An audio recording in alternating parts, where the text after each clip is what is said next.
Gets ने भारत की तेज प्रगति पर जताई हैरानी, बोले इतनी जल्दी सुपर पावर बनने की उम्मीद नहीं थी। भारत की रफ्तार से प्रभावित बिल गेट्स, कहा टेक्नोलॉजी और इनोवेशन में भारत दुनिया का नेतृत्व कर रहा है।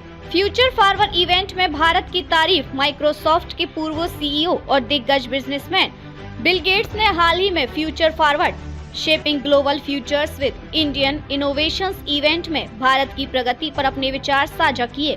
उन्होंने भारत के तेजी से उभरते आर्थिक और तकनीकी परिदृश्य की सराहना की और कहा कि भारत ने जिस रफ्तार से विकास किया है वह अप्रत्याशित है। 1997 से अब तक भारत का सफर। बिल गेट्स ने अपनी पहली भारत यात्रा को याद करते हुए कहा कि तब से लेकर अब तक भारत ने जिस स्तर पर उन्नति की है वह उनकी उम्मीदों से कहीं ज्यादा तेज है। उन्होंने बताया कि जब मैं 1997 में भारत आया था तब मैं माइक्रोसॉफ्ट का फुल टाइम सीईओ था। मैंने देखा कि भारत से जो लोग हमारी कंपनी में काम कर रहे थे वे शानदार टैलेंट रखते थे। तब मैंने सोचा था कि एक दिन भारत जरूर सुपर पावर बनेगा, लेकिन मुझे नहीं लगा था कि ये इतना जल्दी होगा। गेट्स ने भारत में टेक्नोलॉजी, इनोवेशन और एजुकेशन के क्षेत्र में हो रही तरक्की की तारीफ की और बताया कि किस तरह देश की नीतियों और निवेशों ने इस बदलाव को संभव बनाया। भारत की तेज ग्रोथ के 3 बड़े कारण। बिल गेट्स ने भारत की तरक्की के पीछे 3 मुख्य कारण बताए। इंफ्रास्ट्रक्चर, बुनियादी ढांचा में मजबूत निवेश। भारत ने पिछले कुछ दशकों में अपने सड़कों, रेलवे, एयरपोर्ट, डिजिटल नेटवर्क और स्मार्ट सिटीज में बड़े स्तर पर निवेश किया है। इसके चलते देश में कनेक्टिविटी और औद्योगिक विकास को जबरदस्त बढ़ावा मिला है। भारत में अब हर हाल 10,000 किलोमीटर से अधिक हाईवे बनाए जा रहे हैं। Bullet train project, Vande Bharat ट्रेनों का विस्तार और रेलवे का इलेक्ट्रिफिकेशन तेजी से हो रहा है। डिजिटल इंफ्रास्ट्रक्चर में दुनिया का सबसे तेज यूपीआई डिजिटल पेमेंट सिस्टम और 5G नेटवर्क की तैनाती की गई है। एजुकेशन और टैलेंट का बढ़ता स्तर।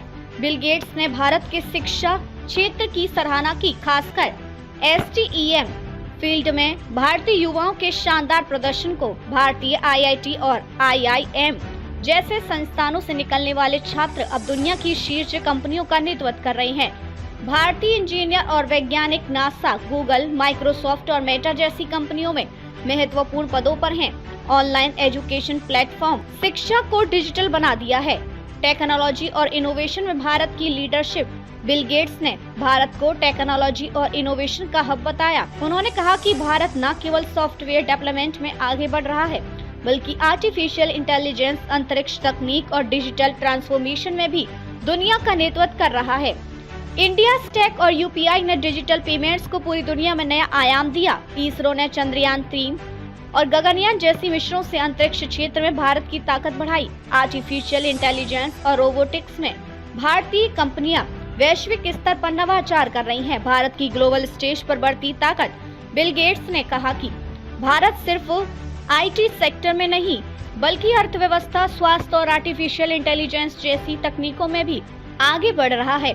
उन्होंने सरकारी नीतियों की भी सराहना की जिनकी वजह से भारत ने इतनी तेजी से प्रगति की। ग्लोबल इम्पैक्ट में भारत की भूमिका। G20 की अध्यक्षता करते हुए भारत ने दुनिया को नई दिशा दी।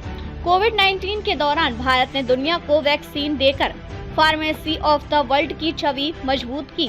स्टार्टअप इकोसिस्टम में भारत अब दुनिया का तीसरा सबसे बड़ा हब बन चुका है। भारत का रक्षा और अंतरिक्ष क्षेत्र भी अब आत्मनिर्भरता की ओर बढ़ रहा है। भारत का भविष्य और क्या संकेत देता है? बिल गेट्स का मानना है कि भारत 2030 तक दुनिया की तीसरी सबसे बड़ी अर्थव्यवस्था बन सकता है और 2025 तक एक सुपर पावर के रूप में उभर सकता है।